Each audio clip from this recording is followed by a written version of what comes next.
Olá, muito boa noite, bom dia, boa tarde, não sei a hora que você vai estar nos acompanhando, mas desde já, muito obrigado pela sua audiência, pela sua paciência, por estar aqui em mais um Pode Falar CWB com o Anderson Teixeira, trazendo a voz e a vez do povo para que a gente possa trazer vários temas referente à nossa cidade, referente a tudo que acontece em Curitiba e principalmente com as pessoas, que é o que mais importa para todos nós, o bem-estar social, enfim, tudo que é de bom na nossa cidade. Muito obrigado pela presença, vocês podem estar aí mandando no nosso WhatsApp, que eu sempre vou esquecer o número, mas eu acredito que vai aparecer na tela para mim, que é o 9998780846.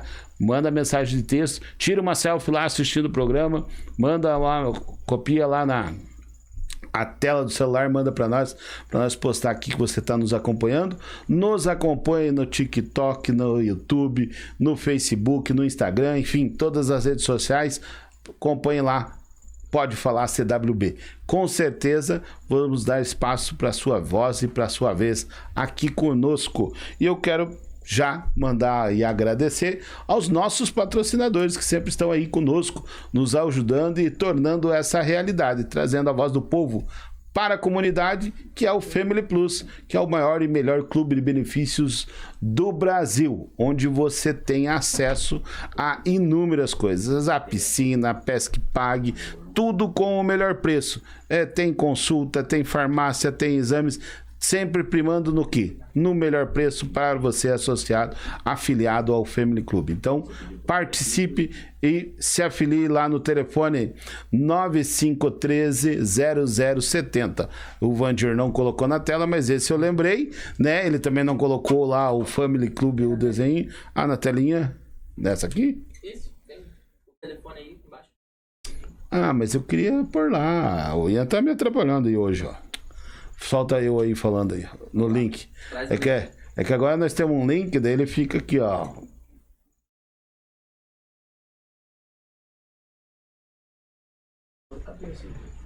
Tô de ponta cabeça? Ó, o telefone tá aqui, ó. 951300. Agora sim. Voltei. Tá aqui o telefone, ó, 95130070. Obrigado, Ian, eu que não tava conseguindo ler. E falando em conseguindo ler, hoje eu fui consultar lá pelo Family e acabei que eu aumentei o grau do meu óculos e ainda ganhei um óculos para perto. Então, para longe, vamos lá. A idade vai chegando, não tem jeito mesmo. E aproveitando, falando também, ó, agora ele já colocou todo mundo, né? Esbrobo, Ambir, todo mundo na tela, que são as pessoas que nos apoiam e tornam o Pode Falar Curitiba uma realidade. E hoje eu tenho aqui comigo, nos nossos estúdios, um convidado, né, que nos honra com a sua presença, que é o presidente do coletivo da juventude do PV, do Partido Verde, defensor dos direitos humanos e do meio ambiente. Ele foi candidato a deputado estadual nas eleições de 2022 e teve 2.849 votos. Recebemos hoje David Antunes no Pode Falar Curitiba. Seja bem-vindo, David. Eu que agradeço pela disponibilidade, pelo convite de poder estar aqui trazendo a voz da juventude, do movimento social e das pessoas LGBTQIA+, para Curitiba, né? E para todo mundo que vai estar nos assistindo, independente de onde esteja. Exatamente, essa que é a nossa proposta. Justamente isso, né? Você está dando vez e voz à comunidade, mas também trazer experiências de líderes, né? Como você, que vem se destacando, né? Vem buscando seu espaço na defesa do direito, principalmente vejo na questão LGBTQIA+, né? Que você foi, inclusive, homenageado na LEP. Me corrija se eu estou errado. Sim, sim. Né? Foi homenageado na LEP como liderança. Né? Então é muito importante a sua participação aqui conosco, até para a gente estar mostrando o teu trabalho para a comunidade. Isso é muito bom.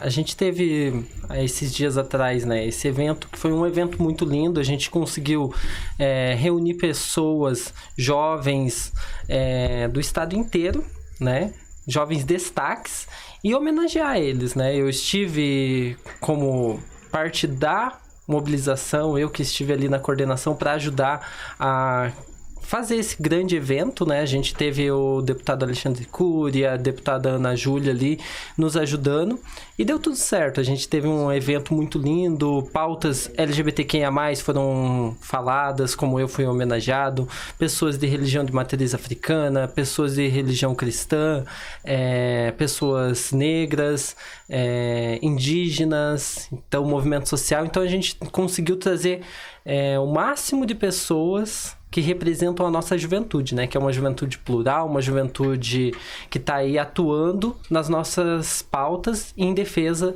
de direitos para a juventude. E eu vejo, assim, voltando um pouquinho à pandemia, e hoje fique à vontade, tem água, Sim. tem café ou passei vergonha? Tem sim. Tem café. Então fique à vontade, que é para descontrair, é para falar, né, do dia a dia, fique bem tranquilo conosco. E à vontade, até para daqui a pouco, quando chega o pessoal mandando mensagem, daí vamos responder as perguntas. Mas justamente para mostrar esse trabalho que você tem, né, frente à juventude. E a juventude que eu vinha falando, a juventude, eu acredito que no período pandêmico foi um período muito complicado para todo mundo. Sim. Mas a juventude, eu acho que ela sofreu muito, até porque você sai de um dia a dia escolar, de um dia a dia de curso, faculdade, enfim, e acaba se retraindo dentro de casa. E a gente sabe que muitos jovens, né, acabaram, infelizmente, até se suicidando. A depressão tomou conta da juventude, né, como um todo. A gente já sabe de todas as dificuldades, principalmente daqueles que hoje, no dia a dia, tem esse suplemento. E aí, eu queria que você passasse para nós como foi esse panorama nesse período, do que você buscou dentro da pandemia, o que a gente pode ressaltar, assim, né? Dentro da pandemia, acho que a juventude... Lógico, a sociedade a um todo sofreu com essa pandemia, com essa falta de responsabilidade na época de quem estava no poder, né? Mas a juventude não teve um acesso à educação de qualidade. A gente teve esse grande pauta que eu defendo sobre a questão da educação, que os jovens não tiveram esse apoio, independente do Ministério da Educação, se foi... ou não, tentou fazer, mas o que adianta? Você pega hoje, coloca ali aulas online para os alunos. Se 30% desses alunos têm acesso à internet, esses 30% vão passar. E o restante desses alunos? O que vai acontecer com os alunos? Pois é. Então a gente tem muita. Eu sou de cidade pequena, então eu sei como foi isso no interior também. A minha irmã, por exemplo, ela foi uma das crianças que repetiu de ano porque ela não tinha acesso a uma internet de qualidade, morava em sítio. Então, ela teve esse atraso. Por quê? Falta de responsabilidade. E a gente sabe que dentro da educação isso foi muito grande. É que tudo foi muito moroso, né? Sim. Dentro da pandemia, no período de pandemia, né? Vemos, e aí quando se criava algumas soluções, criavam-se também os problemas, tipo, criamos a vacina, mas eu não tomo. Então, é o próprio governo dando uma orientação equivocada. Ou não compro, né? Ou eu não compro. Então, assim, foi uma coisa que assustou muita gente, até porque todo mundo assustado, e realmente a morte estava em eminência, e a juventude eu vejo que ela ficou bem sensível, agora achei a palavra, foi bem sensível a tudo isso. Por quê? Porque os idosos a gente protegeu, colocava nas casas, não deixava sair, né? Mas a juventude, eu digo isso porque tem uma filha, né? Hoje a completa está com 12 anos, acho que ela vai brigar comigo, mas acho que ela tem 13. Tá nessa Maria, faixa. Tá entre 13, tem...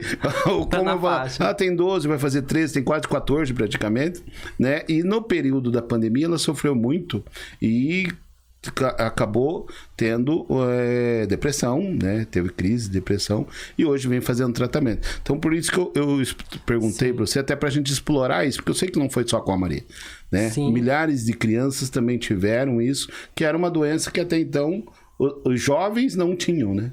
É que na verdade a gente não tinha dados, a gente não tem muitos estudos sobre o que é a saúde mental, independente da idade. Lógico, a juventude ela tem passado por muita descarga de informação, a gente tem tido muita coisa, a internet está aí para, né? Todo dia é coisa nova, e muitos jovens não sabem como lidar com isso.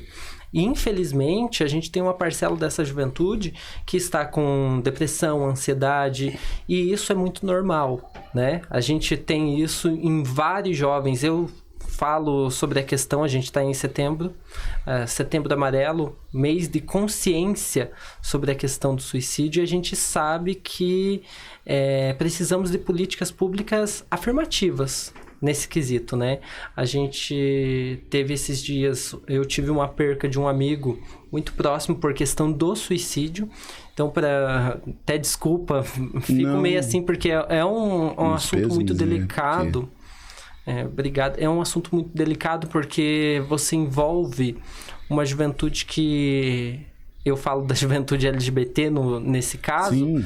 Que sofre desde quando nasce. Que tem ainda preconceito, né? Isso. E ainda tem o juventude, até eu comecei falando da juventude, mas ainda falar da juventude da LGBTQIA+, que ainda tem o preconceito de toda parte da sociedade. Não vamos falar toda, mas Sim. Que parte da sociedade ainda é preconceituosa. Daí eu entro na questão que eu ia comentar. Na pandemia, os jovens LGBTQIA+, ficaram no lugar que deveria acolher e muitas das vezes foi o que mais atacou esses jovens.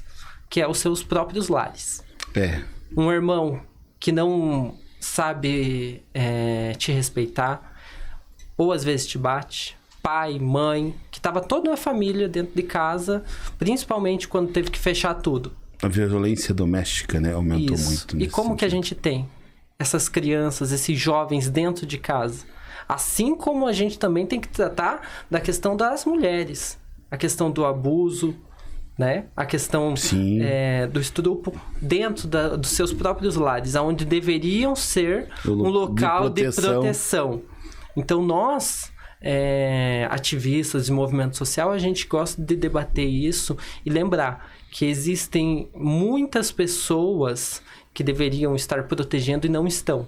Então, a gente tem buscado políticas públicas nesse sentido, para que a gente tenha não só a denúncia, mas também que sejam punidos. Porque hoje, quando a gente fala na questão de escola, LGBTI-fobia dentro das escolas, é um número alarmante. Sim. A gente tem um estudo, não vou me recordar certamente os números, mas que mostra que 60% a 70% dos jovens LGBTQIA+, têm medo de ir para a escola. Aí você expulsa da escola, a família expulsa de casa e a gente entra em uma pauta que eu defendo aqui em Curitiba, né? Pode falar Curitiba, CWB? Então vamos falar. A falta de uma casa de acolhimento LGBTQIA+. Hoje a gente tem um hotel social para mulheres trans. Só que a casa de acolhimento LGBTQIA+, trata de toda a comunidade. Sim, toda a comunidade. Né? Não, acho muito bom que depois de tanto tempo, tanta briga por questão de colocarem as mulheres trans em hotel social masculino, a gente tenha um hotel social para mulheres trans. Mas a gente tem que melhorar. Curitiba tem condições de melhorar. Curitiba é destaque em tantos aspectos, como gostam de colocar nas redes sociais. Só que daí quando você fala de uma população que, segundo o IBGE, se não me falha a memória, 34% da população é LGBT. Então, essa população não é a população curitibana também? Que está marginalizada, né? Sim, na verdade. Porque jogada quando eu digo marginalizada, é posta à margem da sociedade, Sim. né? Tipo, ao léu, o preconceito, enfim, tudo o que é.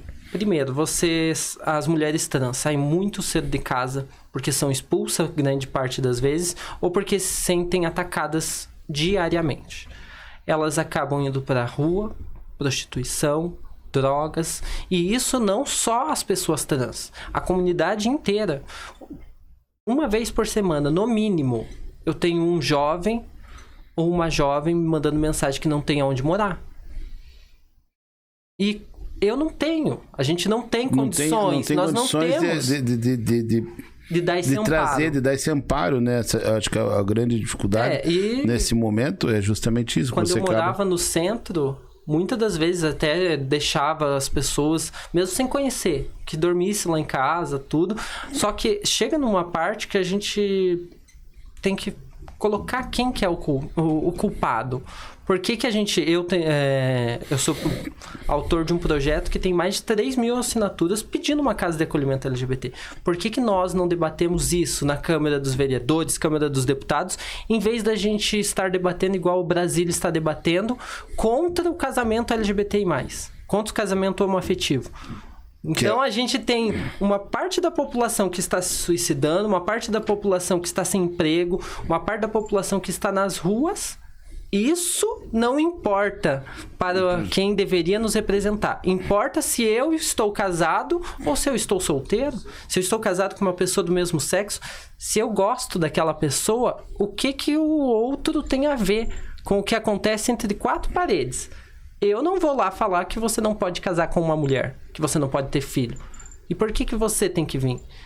O respeito é questão de respeito, né? Sim. Que deveria ser uma via de mão dupla. Exatamente. Infelizmente ela não é, né? Falta-se respeito, existe preconceito, enfim, a gente já tocou nisso, e que aonde a gente acreditava, né? E é muito pequeno isso. Eu acredito que a eleição do presidente Lula, ela tende a modificar um pouco esse pensamento, porque a violência estava priorizada no nosso país. Essa que é a grande verdade, né? Sim. Sempre foi, infelizmente, a violência foi priorizada. Agora a gente pensa num mundo melhor, né? Reconstruir o Brasil pensando com o coração. E o pensar com o coração é amar o próximo, né? Independente da raça, do credo, né? Do que ele vive no seu dia a dia. E você tocou num ponto, até que é o nosso próximo tema, que é justamente a pauta do casamento, né? Homoafetivo, que virou uma discussão e que é constitucional. Está dentro da nossa Constituição.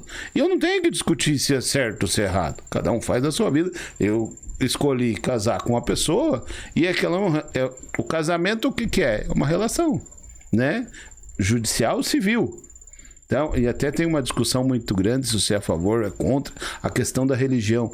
Não tem nada a ver com religião, é constitucional, é jurídico, não é verdade? Você que tem estudado e se dedicado a tratar da pauta, pode falar para nós com mais propriedade. Eu acho, né? Acho que a gente tem vários ativistas, eu tenho certeza disso, que estão trazendo essa pauta que nós temos problemas muito maiores do que a gente tratar de uma coisa que, além de ser inconstitucional, já foi defendido pelo STF e é lei. A gente tem ali o direito a casar, a ter o casamento homoafetivo. Sim. Ponto. Aí a gente tem uma parcela dos preconceituosos, dos deputados, digamos assim, que a gente sabe, os bolsonaristas da vida, sim, que estão contra... A extrema-direita, na isso, verdade. A extrema-direita, que estão contra uma coisa que é um direito civil, um direito... E aí eles querem confundir justamente utilizando a religião, né? Sim. Que não tem nada a ver. Aí que tá. A gente tem a questão da religião. A gente está casando porque a gente ama a outra pessoa. A gente não está pedindo para que você, que não é LGBT, case comigo. Eu caso com quem eu amo e me ama. Sim. Pronto. Então, essa pauta, para mim, além delas... Eu não gosto nem de falar, porque a gente já passou essa pauta. A gente já foi superada no tribunal, né? Não tem o que... A gente tem... A população LGBTI+, ainda continua o país que mais mata pessoas LGBT. A gente tem que tratar disso. Não tem programas de acolhimento. Sim. Você acabou de falar para nós aqui. Não tem uma estrutura, né, que dê uma resposta para quem precisa. E ainda estamos tentando ressuscitar pautas que já foram superadas, né, que já tenha o seu caráter jurídico efetivamente decidido, né? A gente tem ali, por que esses políticos, esses mesmos, aí eu faço uma crítica para quem votou nessas pessoas, por que você não vai lá e não pergunta sobre a segurança pública que a gente tem? Porque a segurança pública, que deveria muitas das vezes estar cuidando da população, muitas das vezes acaba matando. A gente tem muitos jovens sendo assassinados no Brasil. Por que a gente não vai falar sobre isso? Uma menina de 13 anos, se eu não me engano, foi baleada esses dias. Então por que a gente não está debatendo isso na Câmara dos Deputados? Estamos ali colocando os olhos da mídia dentro de uma pauta já vencida, já superada. Para quê? para desviar a atenção do que realmente os políticos têm que estar fazendo, que é políticas públicas afirmativas e efetivas para a sociedade a um todo. A gente está falando de uma sociedade que já nos oprime, nos exclui, que já nos mata diariamente.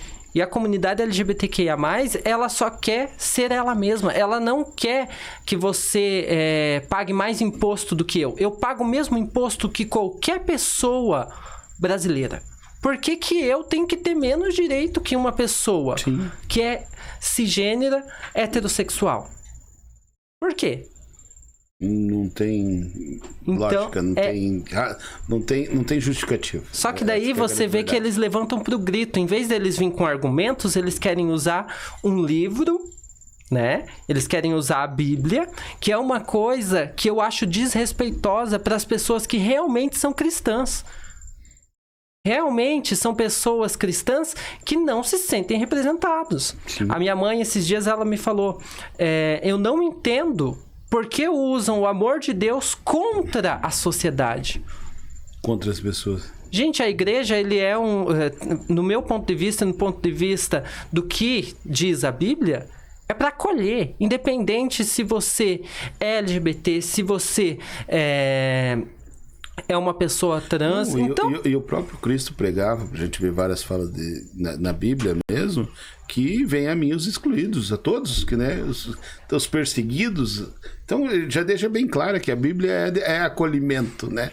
Nesse sentido. Só que daí a gente tem, já deixa aqui a defesa às pessoas cristãs, a gente tem esses péssimos exemplos. Exato. Que daí cria aquele grande preconceito contra os cristãos, aonde você daí exclui a comunidade LGBTI+, da fé, aonde você exclui as pessoas que realmente estão ali por ter fé, por acreditar em Cristo, e você manda elas para onde?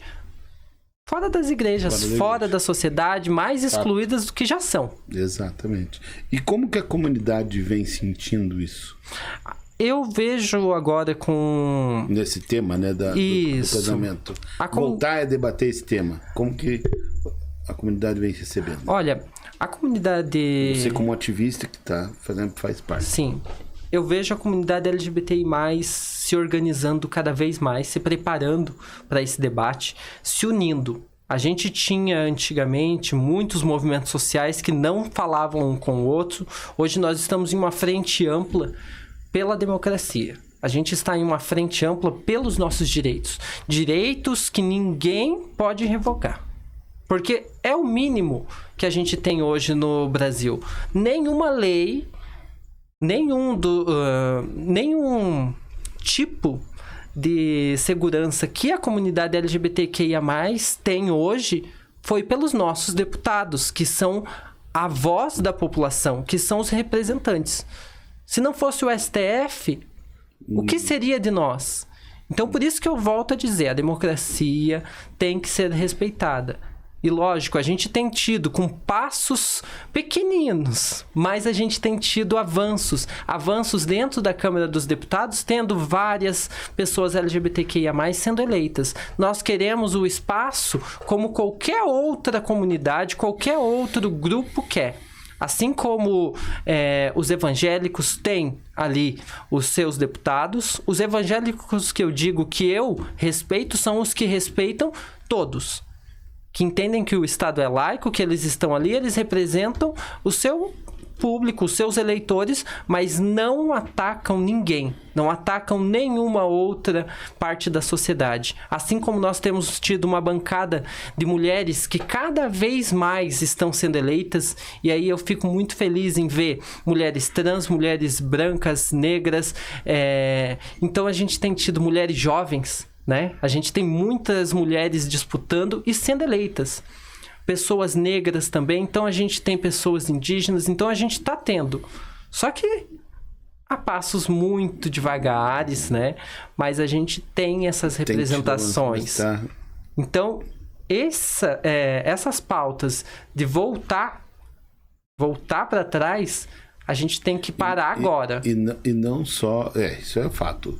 Cortar o mal pela raiz seria colocar todos esses deputados que são contra, assim como o Nicolas Ferreira, que é uma pessoa que eu repudio, que sinceramente desprezo a existência de uma pessoa que tem coragem de subir e falar contra uma deputada eleita, né?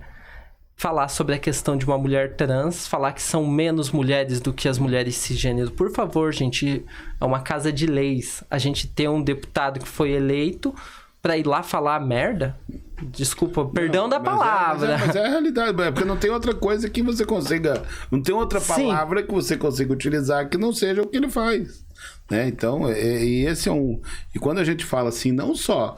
claro, é importante a representação de toda a comunidade, mas que as outras pessoas também defendam as pautas, assim como não é só os evangélicos que defendem as pautas evangélicas, não é só os trabalhadores, através de seus sindicalistas que estão dentro do Congresso, defendam a pauta dos trabalhadores, mas que toda a sociedade defenda as pautas que tenham por base o amor ao próximo, que por base o bem-estar social, não é verdade? Eu acho que isso que é a primazia de tudo isso. Eu vi esses dias conversando com uma vereadora, a gente é eleito não é somente para nossa pauta, a gente é eleito para representar toda a sociedade.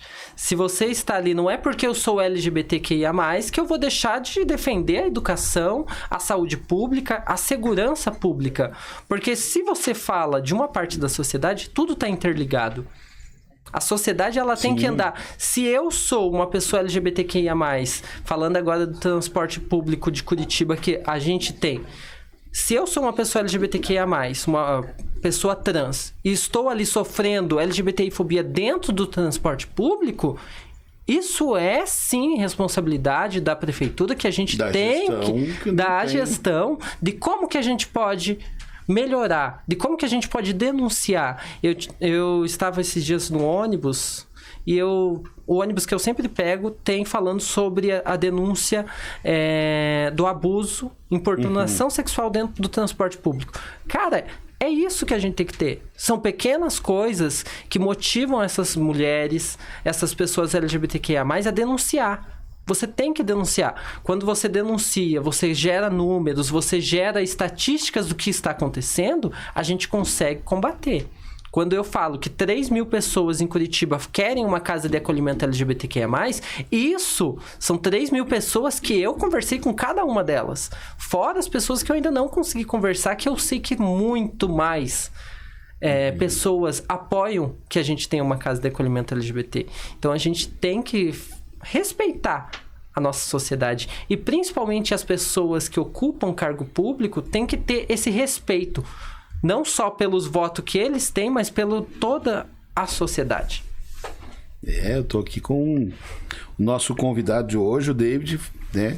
Grande liderança da juventude. E eu quero aproveitar e fazer um parênteses aqui para que a gente possa fazer o jabá e agradecer a Family Plus por estar apoiando o nosso projeto do Pode Falar Curitiba. Family Plus, que é um dos maiores e melhores clubes de benefício do nosso país. E você tem acesso a muita coisa boa. Você tem acesso a descontos especiais em farmácia, na questão jurídica, advogados que podem lhe atender. Tem telemedicina que você pode utilizar aí. Passou a ter uma dor, liga lá, vai ser atendido, vai ser, e se necessário também vai ter uma consulta médica. Totalmente gratuita a telemedicina. E também consultas e exames que cabem no seu bolso.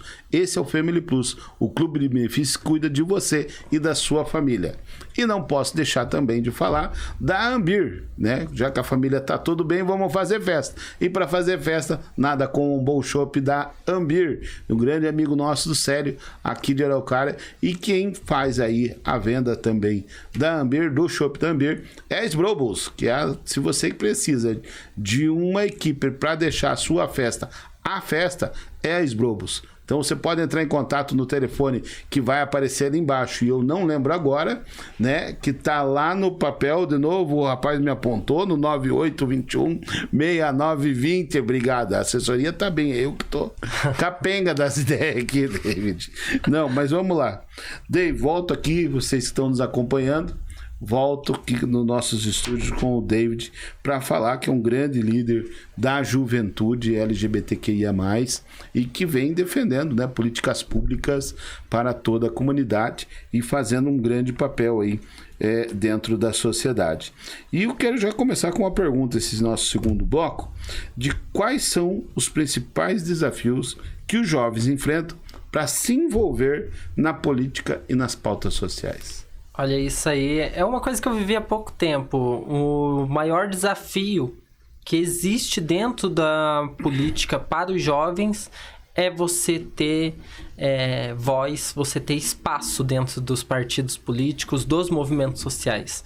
A gente vive em um país que a política é comandada por famílias, comandada por grupos políticos e que não abre espaço para novas lideranças.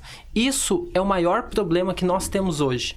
Se eu tenho aqui, David, tenho um grupo e não abre espaço para novas lideranças, se constitui que a juventude não vai se renovar, se constitui que nós não teremos novos líderes, novos candidatos, e isso é o maior problema. A falta de olhar para os jovens e falar, cara, eles têm uma pauta da educação que a gente tem que apoiar.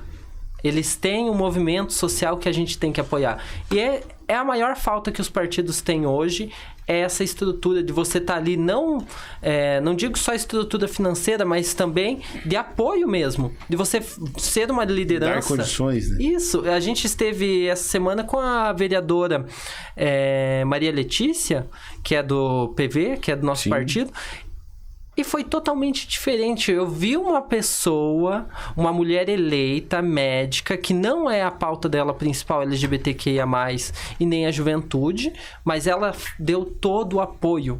E falou, David, contem conosco. O mandato é o mandato de vocês. Então, é isso que falta, sabe? A gente falta políticos que acreditem realmente na juventude, que acreditem que o jovem é o futuro.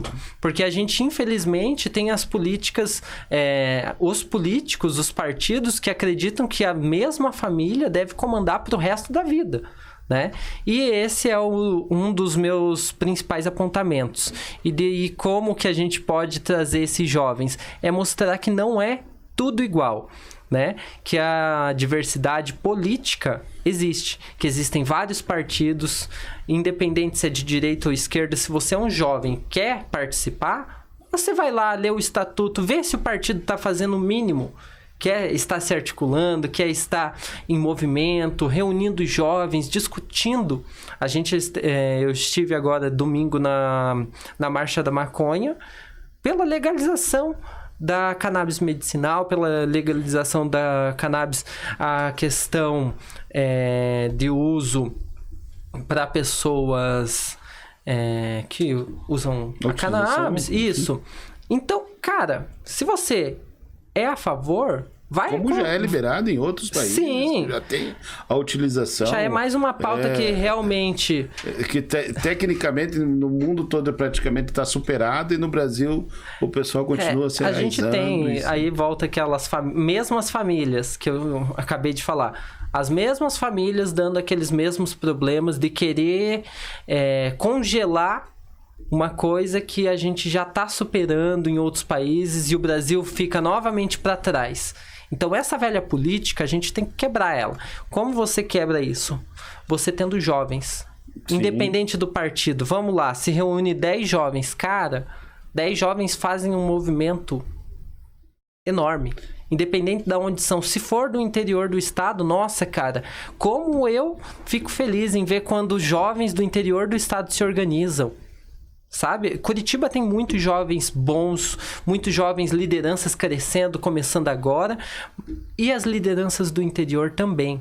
Então é isso que é interessante a gente trazer. Né? E é muito importante, como você falou, essa oxigenação, porque nós vamos ter novamente eleições e, obviamente, com o passar dos anos, né, essas famílias, né, porque as próprias famílias elas vão ser oxigenadas, elas vão colocando os netos, que já tem família aí que está no poder há 4, 5 gerações, né? Então a gente já tem esse dado. Volta lá o Ian, daqui a pouquinho me passar, parece que fechou o tempo lá no Congresso hoje. Passa pra mim aí, irmão. Você que tá mais a par do assunto. O que aconteceu lá, Ian? Quebraram o pau lá na CPMI agora. Pegaram o Janones lá, agrediram, o trem lá tá doido. O deputado bolsonarista foi expulso. Então o trem teve feito. Tá pegando fogo. Ele foi agredido por um deputado? 2 deputados. Um começou a provocar ele levantou. O outro entrou no meio, catou ele e jogou ele em cima da mesa. Ô, louco. É quando você falava agora há pouco. Quando acaba o argumento...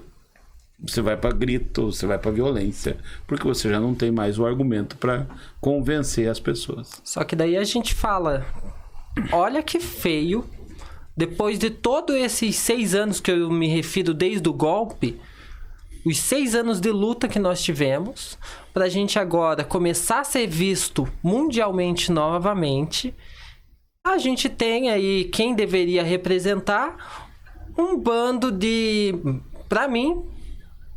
Eu ia falar moleque, mas não são moleque, porque eu conheço moleques muito mais... Muito bem, né? A nossa juventude dá de 10 a 0. E eu te dou um exemplo claro disso. A Alep tem um programa que é Parlamento Jovem. Uhum.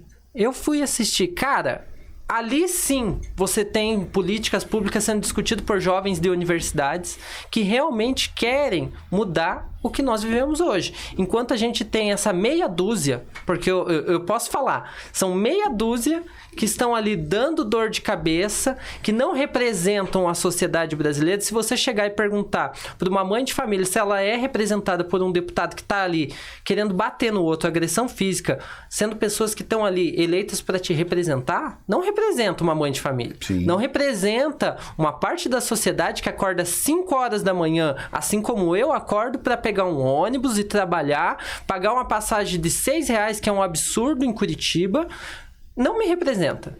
Independente do deputado que está ali, se for um deputado de direita, de esquerda, não me representa. Não representa. Porque eu sei que ali é a casa de leis. Se a casa de leis está uma desordem, é reflexo aonde que vai ser? Vamos ver no nosso país. Exato. E vamos ver o que a comissão de ética vai fazer, né? Referente a esses casos. Como não fez com o Nicolas Ferreira, não vai fazer o que deveria. O que deveria ser feito. Mas é lamentável, né, essa situação. O Janones, que vem fazendo sempre uma grande discussão, né, em defesa de todo mundo, muito boa atuação dele dentro do Congresso, sofreu essa agressão aí por esses deputados. Mas, como eu falei, quando você não tem argumento, você grita. Quando você não grita mais, você não pode ser parte para a violência, porque você não tem a capacidade ou a instrução de conseguir fazer um bom debate, infelizmente. Não tem dados, a pessoa não tem um mínimo de decência de saber, cara, você perdeu, você não tem como você discutir uma coisa. Essa discussão começou pela questão de 8 de janeiro. Ali é um golpe, pronto. Isso já... da CPMI, né? Ou da Direitos Humanos? Foi Essa daqui é da CPMI do 8 de janeiro. Isso. 8 de janeiro foi a tentativa de um golpe. Pronto. Você quer defender o quê? Um bando de marginal que se organiza para ir lá e daí falam mal da esquerda. Sabe? Isso que me deixa muito triste, porque daí querem falar da gente, de nós, de movimento social, de nós que estávamos ali em uma marcha da maconha pacífica em Curitiba, enquanto tinha um bolsonarista gritando na janela, incentivando a desordem. Só que não ganhou. Todo mundo passava, olhava lá, mais um babaca bolsonarista numa janela, achando que é a luz. E não é, cara. Não reflete o que nós somos, do que a sociedade é. O mais importante é que a sociedade está vendo isso, né, como um todo. Sim. A eleição do Lula, isso deixa bem claro. Ah, mas ganharam por pouco. Mas ganharam o jogo. Meia bola também é gol, né? Cada voto importa, não é? É importante, claro, né? Então não podemos... A grande maioria ainda tem um pensamento progressista, um pensamento no amor, enfim, no bem-estar das pessoas. Isso que a gente de movimento social dá gás, né? Dá energia para você continuar todos os dias trabalhando. É saber que sim, estamos rumando para um caminho melhor, para um futuro melhor para o nosso país. E falando em futuro, tecnologia. Como que a juventude está utilizando essa... Eu não tive na minha juventude, mas eu sei que hoje em dia tem aí toda essa questão tecnológica para se mobilizar, né? Hoje é muito mais fácil. Eu lembro que no meu tempo de faculdade, né, secundarista, era muito difícil organizar o povo. Era um mês para começar a pensar, fazer uma mobilização. Hoje em dia, não. Hoje, a toque de caixa, em poucas horas, o Paraná, o Brasil todo está sabendo que estão convocando para uma mobilização. Como é isso tudo hoje? A gente vê como que é, né? Acabou de ter uma notícia lá em Brasília, a gente já está conectado aqui, já estamos debatendo isso. Só que, lógico, a tecnologia ela tem o seu lado bom, o seu lado ruim, assim como a desinformação, mas assim também como a informação em tempo recorde para todo mundo. E isso tem trazido benefícios para o movimento social, o movimento jovem. A gente tem tido um diálogo diretamente com quem realmente precisa, independente de onde você está.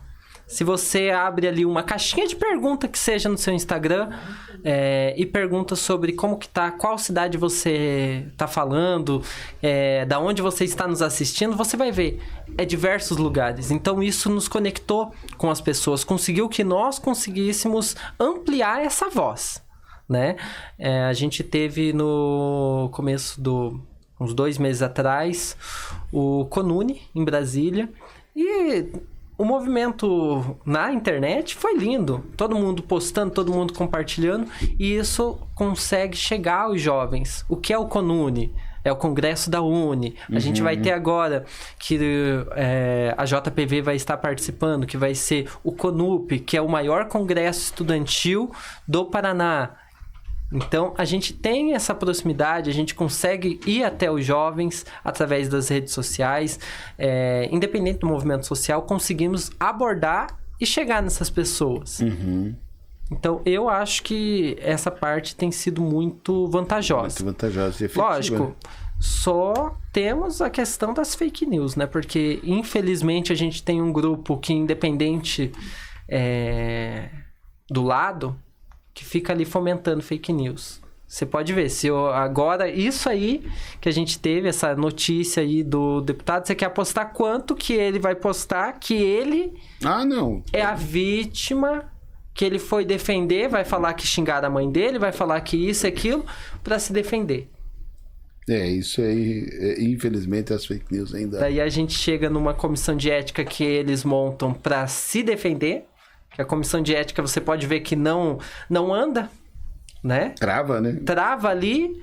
E pior, né? O que nós vimos também foi com algumas deputadas que quando começou a falar muito em comissão de ética, então vamos abrir uma comissão de ética contra algumas deputadas do PT, inclusive. PSOL, né? Do PSOL teve. Então, enfim, a Érica Cocai, lembro que foi uma delas. Né, que teve, ou seja, quando alguém... Bonfim também, a Bonfim também. Então, quando elas se levantaram, aí não, então agora nós vamos abrir comissão de ética. Vocês querem comissão de ética? Vamos abrir uma comissão de ética contra vocês. Então, ainda o poder ainda está na mão das pessoas que conseguem fazer esses direcionamentos e onde as pautas acabam sendo ridicularizadas, infelizmente, como essa que aconteceu agora. Só que daí você faz vamos fazer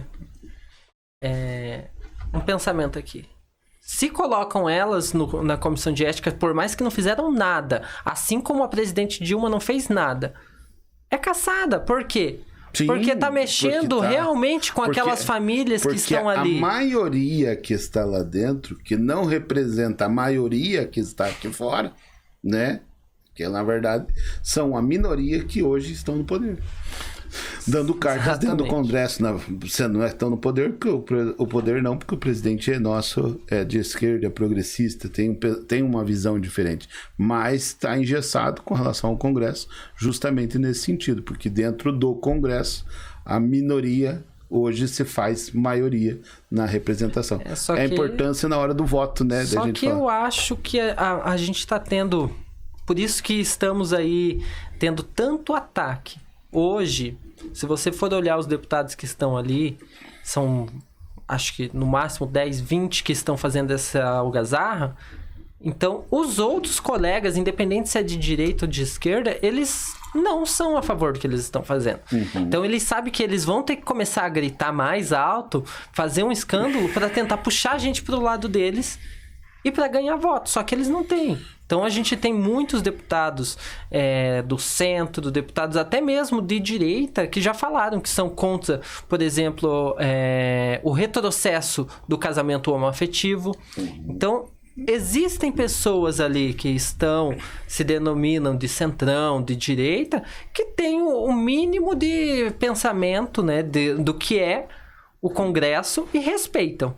Então, essa minoria acaba com tudo. Porque daí, falando de política, a gente fala do quê? Olha lá, só confusão e gente brigando, saindo no tapa. Por favor, né? Enfim. Mas nós não estamos aqui só para falar de briga lá no Congresso, nós estamos aqui também para falar da questão das mudanças climáticas. E eu acho que isso você, vindo do PV, tem toda uma pauta de defesa, assim como eu já fiz parte do partido, mas da gente mesmo, não por questão partidária, mas a gente sempre buscar. E aí, qual a sua visão, né, dos movimentos para que a humanidade consiga enfrentar o que a gente pode no dia a dia fazer para que o impacto das condições climáticas, dessas mudanças, sejam minimizadas, né? Já que irreversíveis já não são mais. Já volto falando, a gente está tendo essas quedas, aumentos de temperatura. Curitiba, principalmente, a gente está percebendo chuvas repentinas. Isso é fato. Quem falar que é contra o meio ambiente está sendo contra a vida, né? Então, a gente falar sobre o que nós estamos vivendo e como a gente pode achar um meio de, digamos assim, deixar um pouco menos de tempo nós nessa terra, porque tá difícil. Desculpa dar risada, mas é que eu lembrei, ontem eu tive numa reunião e a pessoa usou uma frase que eu vou ter que usar agora. Ela falou assim: se cada chato que existisse no mundo plantasse uma árvore, nós não estávamos passando com essa situação exatamente climática. E aí é um belo de um exemplo do que a gente pode fazer. Eu vejo muitas prefeituras, no dia da árvore coloca as crianças para plantar árvore. Árvore o ano inteiro. A gente tem não só as crianças da escola, não só ensino fundamental. Vamos colocar isso como cotidiano, sabe? Quantas árvores nós podemos plantar enquanto estamos ali no movimento aprendendo, nas escolas? Vamos plantar 3 árvores por ano. Pronto! 3 árvores por ano os jovens vão plantar. Isso já é uma afirmação de que nós estamos comprometidos com o meio ambiente. A questão de copos de plástico. Eu lá dentro do meu trabalho mesmo, todo mundo começou a comprar caneca. Eu fiz um por um, eu fui lá e falei, gente, vamos parar de usar tanto copo de plástico. Isso são pequenas coisas, mas que dão um retorno muito grande. A gente não vê hoje, mas os nossos filhos, netos vão ver lá na frente. Então é isso que é importante. A questão de sacolas plásticas nos mercados. Leva uma sacola de pano sua de casa. Cara, lavou, tá ali limpinha, você pode reutilizar. A questão do desperdício de água. Então, são poucas coisas, mas que tem um impacto muito grande para o nosso meio ambiente. A questão de jogar uma bituca de cigarro que seja na rua. Cara, Curitiba tem lixeira em quase todo canto. Não é desculpa você falar não tem lixeira. E é uma questão de educação mesmo, né? Exato. Que a gente vê muitas vezes essa questão. Eu faço uma vez por semana a limpeza da minha bolsa. Quem me vê na rua é muito ativista, com uma bolsa de escola ali.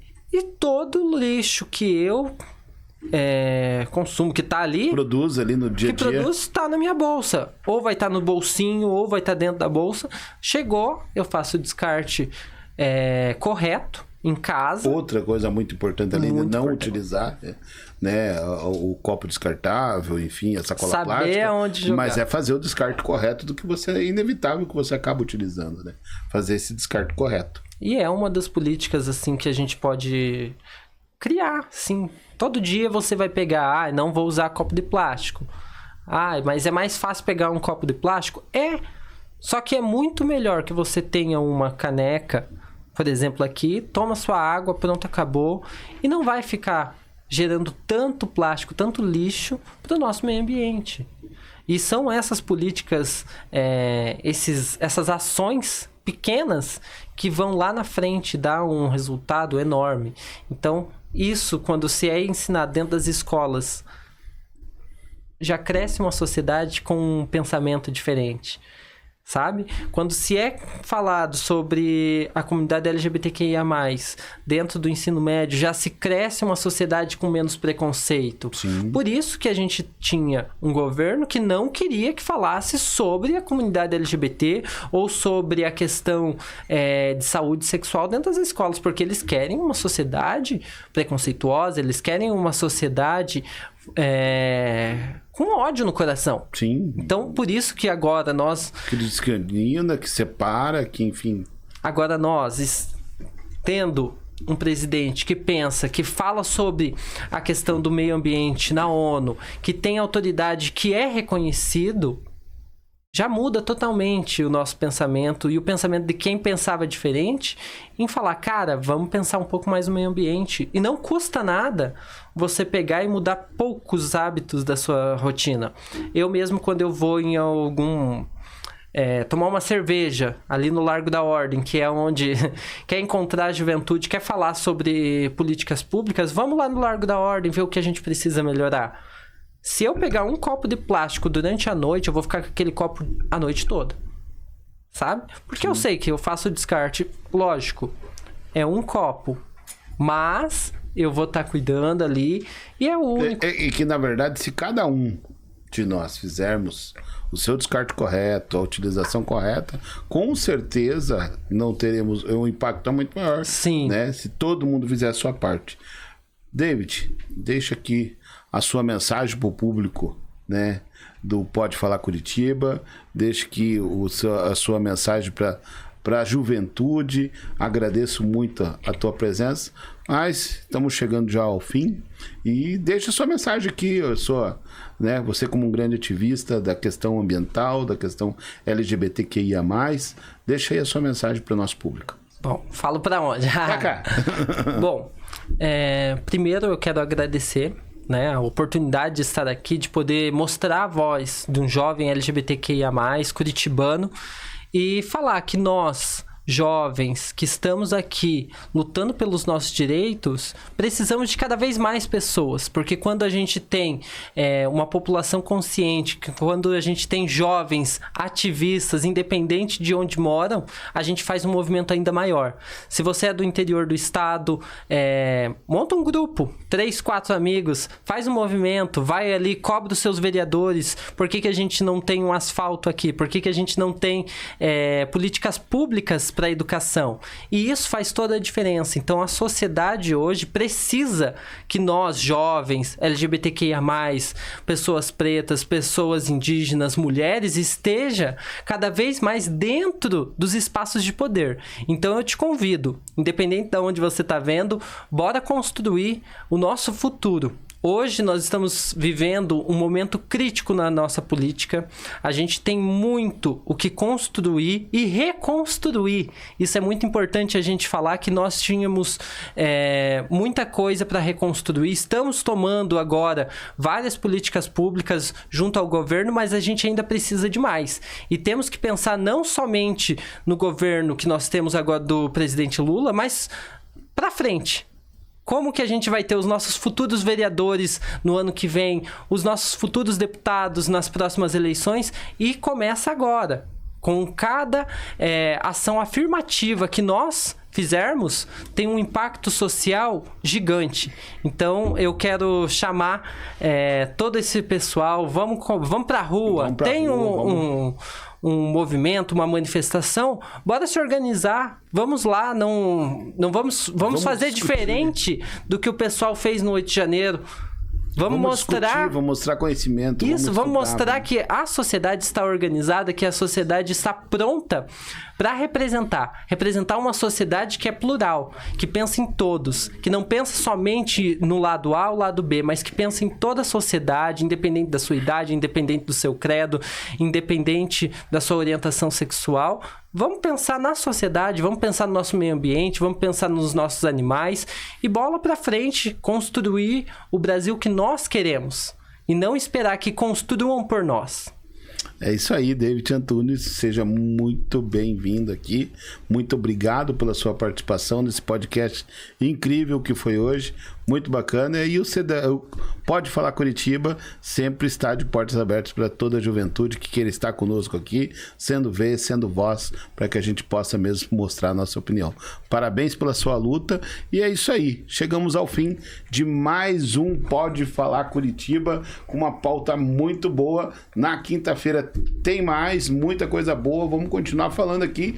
E você que tem a sua sugestão, sua mensagem, manda para nós lá nas nossas redes sociais, manda seu like, confirma, dá oi, dá joinha, que a Maria que não tá aqui hoje vai me explicar o que tanto tem que fazer, mas você já sabe o que você tem que fazer para participar aqui do Pode Falar Curitiba. Um beijo no coração de todos vocês, fiquem com Deus e até quinta!